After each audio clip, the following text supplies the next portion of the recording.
Greetings class and welcome to Module 2. The purpose of this video is to highlight a few components across Chapter 22. I assigned Chapter 22 early because it provides a nice overview of the specific steps in designing a quantitative study or project.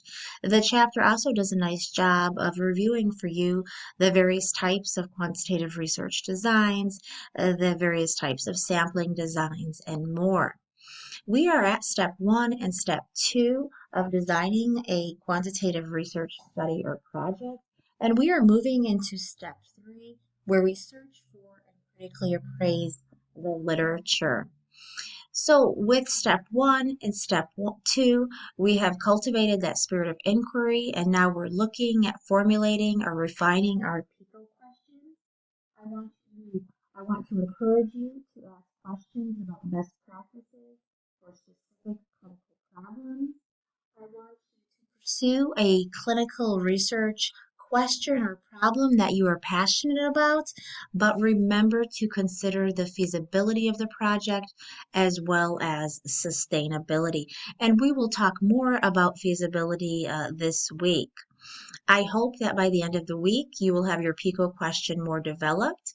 Of course, we know that your question may change, and that is fine. Generally, what we know is that when there is a change in a topic, we can oftentimes use some of that literature that we've already gathered, because a lot of times your topic may move in one direction but doesn't change completely. As we move through Module 2, I want to encourage you to continue to learn more about the different research designs. We will talk more about designs as we move forward this semester, but the different designs may not be the focus so much this week. This chapter also introduces you to the different types of qualitative research designs, and some of your projects might also include a qualitative design. So I've asked you to start thinking about whether or not there would be value in adding a qualitative piece. And so when there is a quantitative and a qualitative component, then that's generally called a mixed methods project or study.